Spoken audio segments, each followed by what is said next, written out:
මේ අවස්ථාවේ තව කෙටි කාරණා කීපයක් කියන්න තියෙනවා. සංචාරක පුරවරේ ව්‍යාපාරික විදිහට මට ඔබෙන් ඉල්ලීමක් කරන්න තියෙනවා.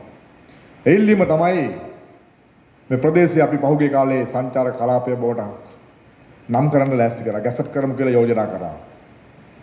ඒ ගැසට් එක අපි යෝජනා කරේ මේකේ තියෙන අපචාර අකටයුතුකම් ගොඩක් තියෙනවා. ඔබ දකින්න ඇති පහුගිය පාලන කාලේ මම අලුතෙන් කියන්න ඕනේ නැහැ.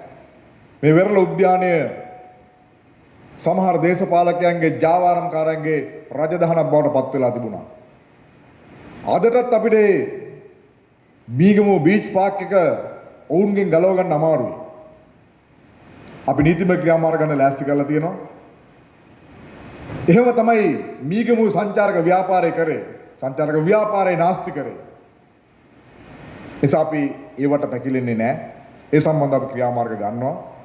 ඒ වගේම සමහර මීගමුවේ තැන් විතරක් නෙමෙයි සමස්ත රටේම ගත්තොත් එහෙම දේශපාලන හෙන්චයියන්ට ඔය අනවසර ඉදිකිරීම් කඩ දාලා සංචාරක ව්‍යාපාරය නාස්ති කරලා තිබුණා. මට ඔබෙන් ඉල්ලන්න තියෙන ඉල්ලීම තමයි අපි මේ සංචාරක ව්‍යාපාරය නැවත හදනකොට ඔබත් විනයගරුක වෙන්න. ඒ වගේම අපි ගන්න ක්‍රියාමාර්ගات එක්ක අපිත් එක්ක අත්වල් බැඳගන්න. එහෙම වුණොත් අපිට දැන් ඔබ දකින්නදී පහු සමහර ප්‍රදේශවල අපි අනවසර ඉදිකිරීම් ගලවලා ඉවත් කරා. අපිට සමහරට එම කරන්න වෙයි. ඒවත් එක අත්වල් බැඳගන්න.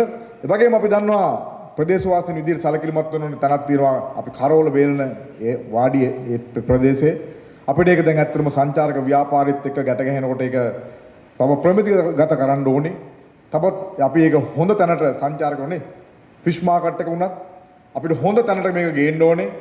නිසා අපි හැමෝම එකතු වෙලා අපේ තියෙන ක්ලීන් ශ්‍රී ලංකා කියලා ව්‍යාපෘතියක් අපි රට හදන ව්‍යාපෘතිය ඒ ක්ලීන් ශ්‍රී ලංකා ව්‍යාපෘතියටත් සමගාමීව අපි ඔක්කොම එකතු වෙලා අපිට පුළුවන් නම් හැමෝම එකතු වෙලා මේ වෙරළ සුද්ධ පවිත්‍ර කරනවා වගේ ඒ වගේම අපේ ෆිෂ් මාකට් එක සුද්ධ පවිත්‍ර කරගන්න ඒ වගේම අපේ කරවල වාඩිලික ක්‍රමවත් කරගන්න ඒ වගේම නගරය පිරිසුදු කරගන්න මේ හැමිල්ටන් ඇලේ තියෙන කොටස පිරිසුදු කරගන්න ඔබේ දායකත්වය දෙන්න කියලා ඉල්ලනවා. ඒක දෙන්න පුළුවන් වුණොත් අපිට ලොකු හයියක් හරි ලේසි වෙනවා අපිට මේ වැඩ ටික කරගෙන යන්න.